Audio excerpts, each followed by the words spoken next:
하루 3분의 말씀 묵상을 통해 당신의 삶의 기적을 체험하세요. 가정의 달 특집 온전한 가정 회복 시리즈, 자녀를 위한 최고의 유산.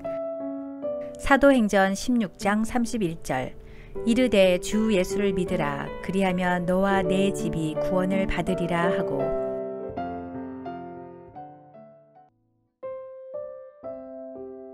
여러분은 자녀들에게 어떤 유산을 남겨주길 원하시나요? 어떤 유산이 자녀들의 행복과 성공을 위한 최고의 유산일까요? 몇 년 전 KBS에서 미국의 명문가 위대한 유산의 비밀을 방송한 내용입니다. 어느 미국 특파원은 미국의 한 가문이 지금까지 8대에 걸쳐 미국을 움직이는 수많은 인물들을 배출한 배경이 무엇인지에 대해 취재했습니다. 미국 매사추세츠의 작은 도시 놀스탬프턴에 있는 한 오래된 교회 앞에는 250년 전 이곳에서 목회를 했던 한 목사님의 이름이 있습니다. 그 이름은 조나단 에드워즈, 초기 미국 교회사에서 가장 우뚝 솟은 인물입니다. 조나단 에드워드 목사는 하나님 앞에서 철저하게 청교도적 신앙을 지켰던 목회자입니다. 식민지 시절 순수한 복음을 강조해 미국의 영적 대각성 운동을 일으켰고, 당시 유럽과는 다른 절제와 여성 해방, 도덕과 박애라는 미국 사회 특유의 가치를 만들어내어 많은 사람들을 회심하게 하는 데 큰 공을 세웠습니다. 그는 1703년 11자녀 중 5째 외아들로 태어났습니다. 그의 외할아버지는 존경받는 영적 지도자인 목사님이었으며 그의 부모 또한 신실한 믿음의 목사님이었습니다. 훌륭한 부모님으로부터 영적 유산을 물려받은 에드워즈는 어렸을 때부터 시간을 정해 하루에 5번씩 기도했으며 숲속 작은 오두막에서 친구들과 함께 영적인 문제들을 토론하고 기도했습니다. 그는 1716년 13살의 나이로 예일대학에 입학하여 4년 뒤에 수석으로 졸업했습니다.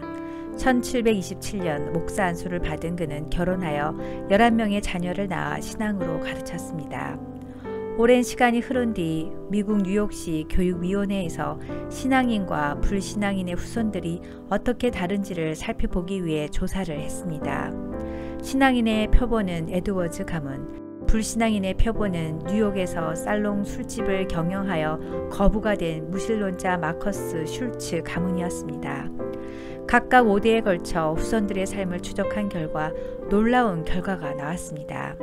가정을 최상의 학교로 여기며 자녀들을 말씀으로 양육한 조나단 에드워즈 가문의 후손들은 모두 896명이었습니다. 그중 대학 총장이 12명, 주지사 3명, 인구 600만 이상의 대도시 시장 3명, 장차관 82명, 교수 65명, 의사 68명, 세계적인 사업가 75명, 뛰어난 발명가 25명, 군인 75명, 저술가 85명, 변호사 149명, 판검사 48명, 목사 116명, 공무원 80명이었습니다. 그의 외손자인 에런버 2세는 미국의 3번째 부통령이 되었습니다. 어마어마한 명문 가문입니다. 반면 1062명이나 되는 마커스 슐츠의 후손들은 범죄자가 96명, 정신병자나 알코올 중독자가 58명, 율락 여성이 65명, 영세민이 286명, 이 밖에 460명이나 되는 사람들이 제대로 된 교육을 받지 못했으며, 이 가문이 미국 정부에 손해를 입힌 금액이 1억 5천만 달러, 약 1,550억 원이나 되었습니다. 마커스 가문과는 달리 조나단 에드워즈 가문이 이처럼 위대한 가문이 된 비결은 무엇이었을까요? 특파원은 그 이유를 찾기 위해 현재 놀스탬프턴 교회의 목사를 인터뷰했는데, 목사님은 위대한 가문의 비결로 신앙의 유산을 뽑았습니다. 에드워즈 목사는 11명의 자녀에게 성경을 제대로 읽히기 위해서 10대 초반에 히브리어와 헬라어 그리고 라틴어를 완벽하게 구사하도록 가르쳤다고 합니다. 이 가문에서 예일대학교 총장도 나오고 교수도 나오고 수십 명이 예일대를 졸업했습니다. 그래서 예일대학 내에서도 조나단 연구센터를 세워서 가문의 비밀을 연구했습니다. 예일대학에서 내놓은 결과도 에드워즈 목사의 가문이 위대한 명문가가 된 것은 신앙에 기초한 사랑이었습니다. 믿음으로 인한 가족의 사랑이 위대한 가문을 만들어냈다는 것입니다.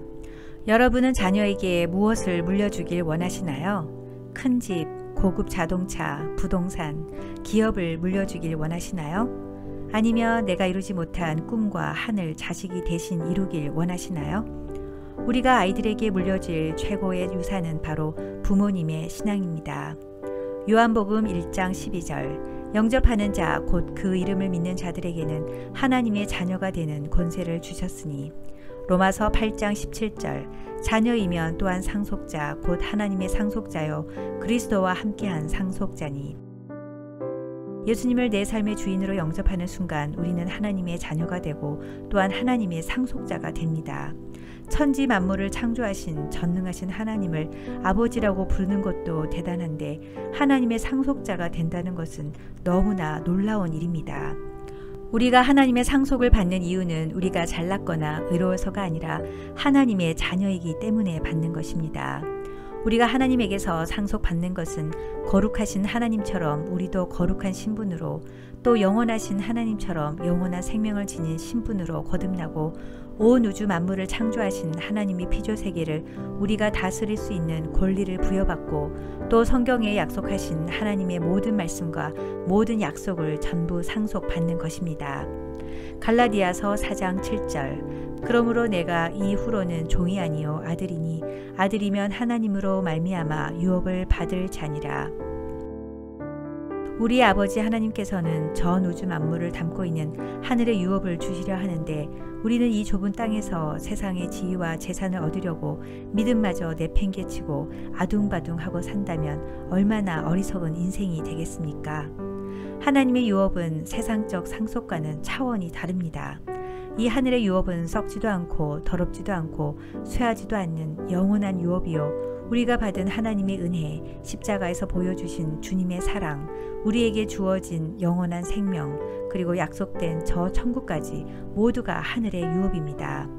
우리가 썩지 않고 쇠하지 않는 하늘의 유업을 상속받는다면 우리 자녀에게도 하늘의 유업을 상속해야 합니다.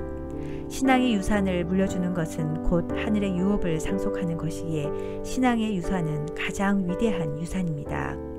우리 모두 자녀들에게 믿음의 본이 되어 우리 자녀들이 어릴 때부터 주님을 경외하며 진리의 말씀 안에서 인격과 삶과 영성이 잘 자라 하나님 나라의 보석처럼 쓰임받는 믿음의 명문 가문이 되길 기도합니다.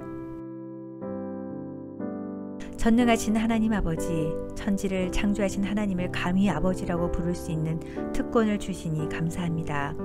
저희 아버지가 되어주신 것만으로도 은혜가 크고 큰데 저를 또한 하늘의 유업을 이을 상속자가 되게 하시니 너무 감사하고 감사합니다. 하나님의 자녀로서의 특권과 하나님의 상속자로서의 정체성을 깨닫고 아버지의 음성을 매일 들으며 아버지의 뜻에 따라 아버지가 기뻐하시는 삶을 살게 하소서. 이 땅을 살아가는 주의 자녀들이 당하는 고난과 어려움 속에서도 눈을 들어 하늘을 바라볼 수 있는 믿음을 주시옵소서. 우리 자녀들에게도 하나님의 무한하신 사랑과 신실하신 은혜가 담겨진 믿음의 유산을 상속할 수 있도록 인도하여 주옵소서. 그리하여 하나님 앞에 참으로 위대한 믿음의 명문 가문이 되도록 축복하여 주옵소서. 예수님 이름으로 기도드립니다. 아멘.